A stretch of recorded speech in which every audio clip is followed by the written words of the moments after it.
Jadi pendengar yang dikasih oleh Tuhan, melihat dan membaca, ini sepertinya kekristenan akan kalah.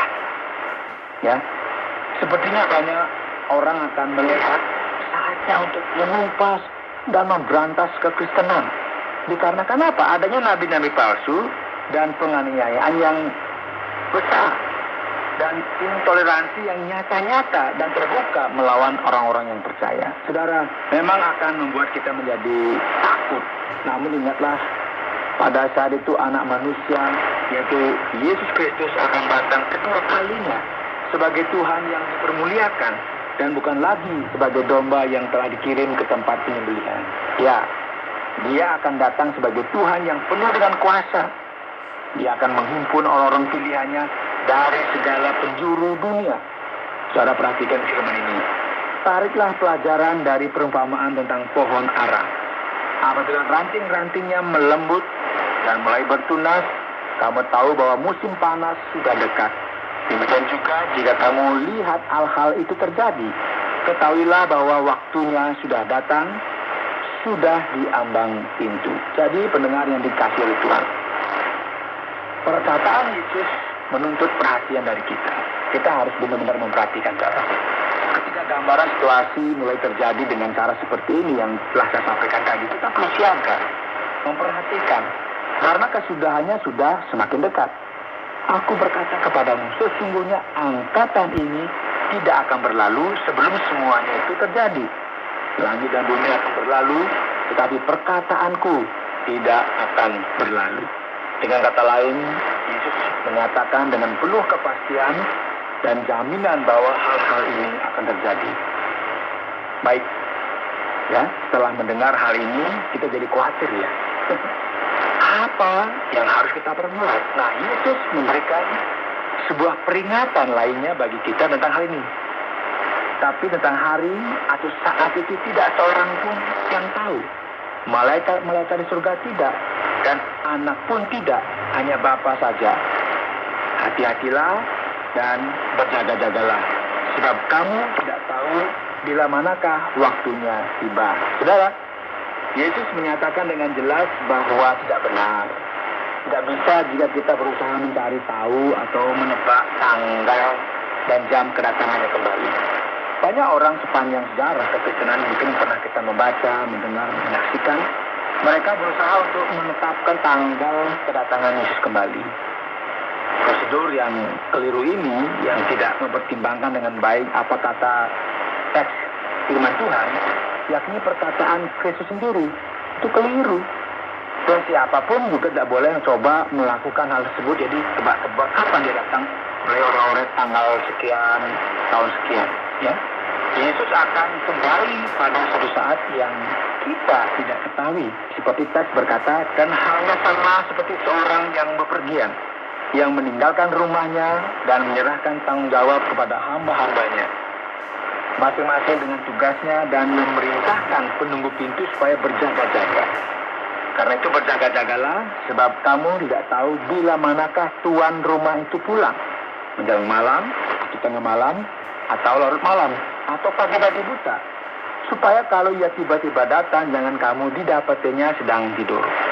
Apa yang kukatakan kepada kamu, kukatakan kepada semua orang, berjaga-jagalah. Saudara, dengar yang dikasih oleh Tuhan. Oleh karena itu, mari kita selalu berjaga-jaga di dalam kehidupan kita sehari-hari, untuk mengerti bahwa dunia ini sedang berjalan menuju kepada akhirnya.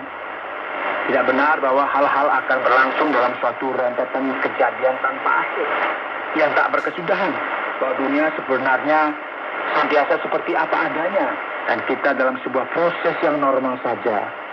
Dan yang terjadi ya sudah biasa, begitu matahari terbit, tenggelam, terbit, tenggelam. Tidak seperti itu, saudara. Sejarah itu ada artinya, berjalan menuju suatu akhir. Dan sebelum berakhir, maka akan dimulai dengan kedatangan kembali Tuhan dan Juru Selamat kita, Yesus Kristus. Kita akan mengalami di dunia ini seperti rasa sakit persalinan, seperti suatu penderitaan besar sebelum kelahiran akhir yang segera akan nampak. Kita akan melihat alam semesta ciptaan digoncang dengan keras, seolah sedang memberitahukan bagi kita tentang apa yang akan terjadi. hubungan antara umat manusia akan digoncangkan.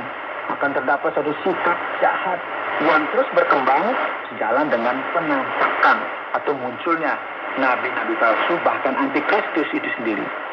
Dan pada akhirnya saudara, Yesus akan kembali dalam kemuliaan untuk meneguhkan bahwa Dia adalah Tuhan dan Juru Selamat bagi semua yang percaya kepadanya.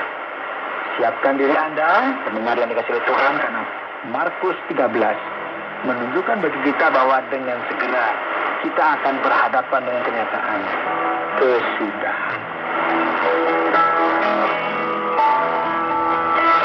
Anda sedang mendengarkan Jalan 66 dalam rangkaian kisah Injil Markus pasal 13 yang dijelaskan oleh Pak Yohanes dalam topik kesudahan telah dimulai.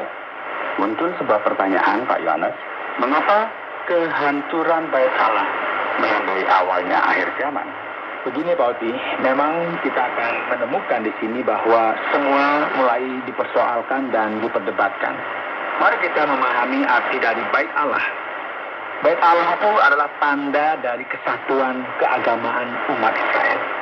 Jadi pada masa itu salah satu cara untuk memahami Allah adalah dengan datang ke bait Allah yang merupakan simbol kebanggaan keagamaan segenap bangsa Israel. Nah tentu kita dapat memahami bagaimana perasaan umat jika bait Allah dihancurkan. Karena ketika bait Allah dihancurkan, maka itu dimaknai sebagai tanda penghakiman Allah untuk melawan kemunafikan agama seperti yang disampaikan oleh Yesus. Di samping itu, kehancuran bait Allah juga menandakan bahwa kita sedang masuk ke dalam fase perjanjian baru. Ketika bait Allah dihancurkan, maka terlihat adanya diaspora orang Yahudi ke berbagai belahan dunia. Saudara, perjanjian baru itu telah datang dan menjadi suatu kenyataan. Karena ada sebuah konsep baru yang telah ditetapkan Allah dan diajarkan dalam Alkitab bahwa Allah tidak akan tinggal di dalam bangunan yang dibangun manusia. Allah akan tinggal di dalam hati manusia. Terjadi sebuah pengertian yang baru tentang situasi ini, saudara. Jadi penghancuran bait Allah adalah simbol. Ya, dapat dikatakan bahwa perjanjian yang lama dengan berbagai elemennya sudah berakhir. Penghakiman telah tiba. Allah datang untuk menggenapkan apa yang diharapkan sejak zaman para nabi yang terdahulu. Berikutnya kita perhatikan apa yang menarik perhatian disampaikan oleh Yesus dalam nubuatan ini adalah masa kesusahan. Masa kesusahan yang besar yang manakah yang disebutkan di sini? Dan apakah sudah terjadi atau masih akan terjadi? Haruskah kita mengharapkan kemungkinan terburuk? Begini, ada sedikit kesulitan untuk kita menentukan perincian tentang topik ini. Mengapa? Karena masa kesusahan besar yang dibahas di sini, yang disebutkan di sini, memberikan suatu gambaran, skenario yang mengarah kepada suatu kenyataan yang sepertinya sangat bersifat Yahudi ya. Jadi dikatakan berdoalah supaya semuanya itu jangan terjadi pada musim dingin atau pada hari Sabat. Beberapa ahli percaya bahwa hal ini berhubungan dengan pendudukan yang dipimpin oleh Jenderal Tito pada tahun 70 Masehi. Dengan penghancuran bait Allah, dan sepertinya ini masuk akal ya. Akan tetapi kesusahan besar ini sepertinya bukan hanya ditujukan untuk peristiwa pada saat itu. Para ahli lainnya berpendapat bahwa terdapat suatu konsep kesusahan besar di perjanjian baru yang hadir secara terus-menerus di dalam kehidupan gereja dan yang akan memuncak pada akhir zaman. Jadi ada penganiayaan, kemudian gereja mungkin ditutup, dan banyak orang yang disisa. Itulah kehidupan yang terus-menerus terjadi ketika gereja hadir di tengah-tengah dunia ini dan akan memuncak yaitu pada akhir zaman. Jadi kita tidak boleh mengabaikan fakta bahwa meskipun kesusahan besar ini boleh dikatakan demikian, sudah mengalami penggenapan pada zaman Romawi, tidak akan terjadi lagi pada masa mendatang. Jadi kita boleh katakan bahwa kesusahan besar ini sudah digenapi sebagian, tetapi kita masih menantikannya akan terjadi pada saat kedatangan Yesus Kristus pada akhir zaman.